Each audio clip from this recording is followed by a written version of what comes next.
ایک بڑا ہی اسلامی تاریخ کا انوکھا واقعہ اور پھر اس کا ذکر قرآن مجید میں بھی آ گیا۔ حضرت خولہ رضی اللہ تعالی عنہا یہ بڑی عظیم خاتون ہیں اور ان کے ساتھ ایک بڑا ہی عجیب و غریب ماجرا پیش آ گیا۔ اب وہ ماجرا کیا تھا انشاءاللہ میں آپ کے سامنے پیش کرتا ہوں۔ آپ سنیں گے تو آپ کو اندازہ ہوگا کہ اللہ کی رحمت کتنی بڑی ہے اور اپنے بندوں پر اللہ کریم کس قدر مہربان اور کس قدر ان کے لیے آسانی کرنے والا ہے۔ معاملہ یہ تھا، یہ سورہ مجادلہ قرآن پاک کی سورت ہے، یہ اس کا شان نزول ہے۔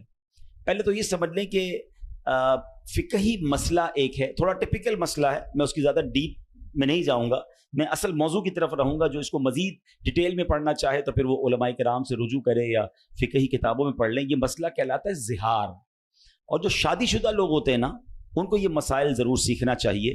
فقہ کی کتابوں میں یہ پورا ایک الگ سے چیپٹر ہے، اور اس کا سادہ سا مطلب یہ ہے کہ اگر کوئی شخص اپنی بیوی کو اپنی ماں یا بہن کی مثل کہہ دے، مثلا شوہر نے اپنی بیوی کو کہا کہ تم میرے لیے میری ماں کی مثل ہو، یہ زہار ہوتا ہے۔ اس کی پوری تفصیل ہے، اور اسلام کی ابتدا میں جب اسلام شروع ہوا تھا تو زہار کرنے والے کا یا زہار کا حکم بھی طلاق والا تھا۔ یعنی اگر کوئی شخص اپنی زوجہ کو یہ کہہ دے کہ تم میری ماں کی مثل ہو تو اس کی بیوی اس پر حرام ہو جاتی تھی۔ یہ اسلام کے شروع میں حکم تھا۔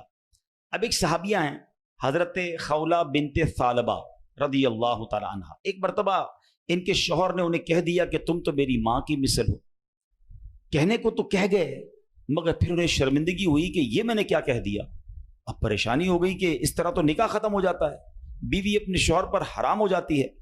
اسی پریشانی کے عالم میں حضرت خولہ بنت ثعلبہ رضی اللہ تعالی عنہا بارگاہ رسالت میں حاضر ہوئیں اور نبی پاک کی بارگاہ میں سارا واقعہ بیان کیا کہ حضور ایسا ایسا ہو گیا ہے۔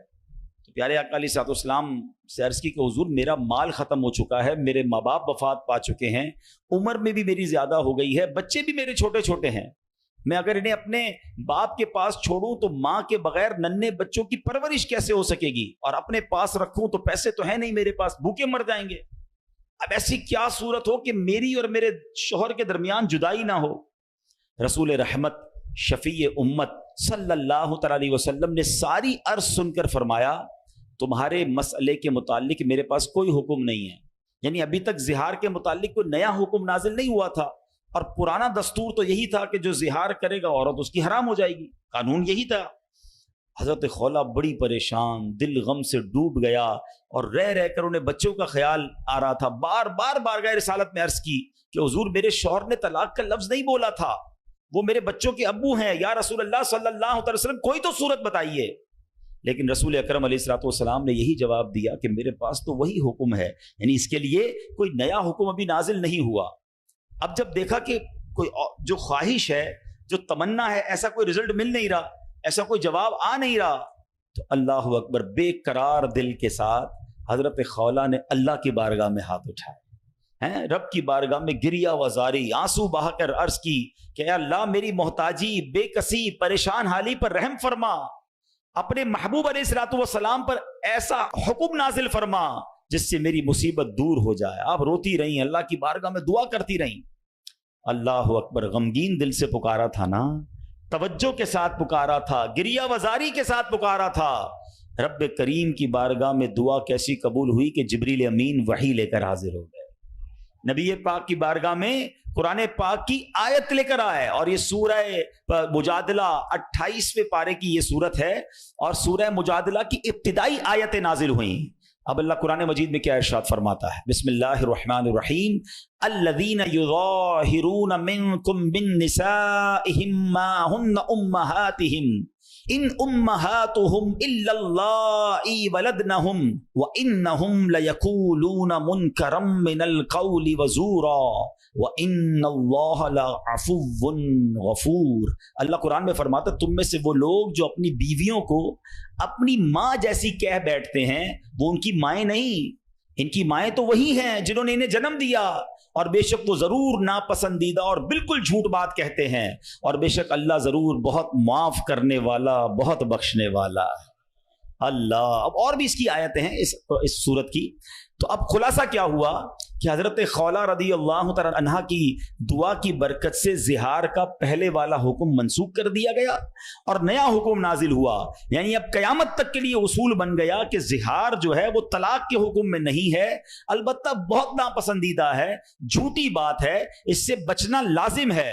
اگر کوئی جانے یا انجانے میں اپنی زوجہ سے زہار کر بیٹھے تو مثلاً اسے اپنی ماں کی طرح کہہ بیٹھے تو اب اس کا حکم تو یہی ہوگا کہ وہ زوجہ کے قریب نہیں جا سکے گا، لیکن یہ طلاق نہیں ہے.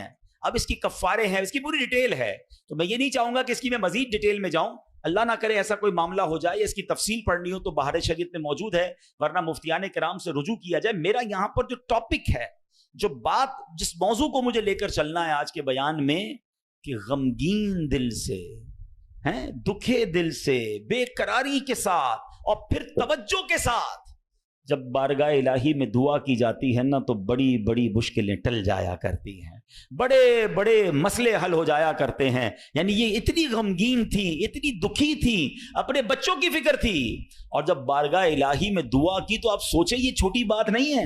یعنی ایک حکم پہلے آ چکا تھا، مگر اس غمزدہ خاتون کی دعا نے رحمت الہی کو ایسے پکارا کہ وہ حکم منسوخ کیا گیا، ایک نیا حکم جاری کیا گیا، اور رہتی دنیا کے لیے سبحان اللہ گویا ایک آسانی بھی عطا ہو گئی، اور یہ حکم بھی قرآن پاک میں نازل ہو گیا. یعنی یہ دوسرے لفظوں میں یہ کہا جا سکتا ہے کہ حضرت خولہ کی وہ دعا ایسی قبول ہوئی کہ اس کا ذکر یا اس کا ثمرہ جو ہے وہ قرآن پاک میں آیت کی صورت میں نازل ہو گیا. صبح قیامت تک قرآن پڑھا جاتا رہے گا، جب جب پڑھا جائے گا حضرت خولہ کی دعا کو یاد کیا جائے گا.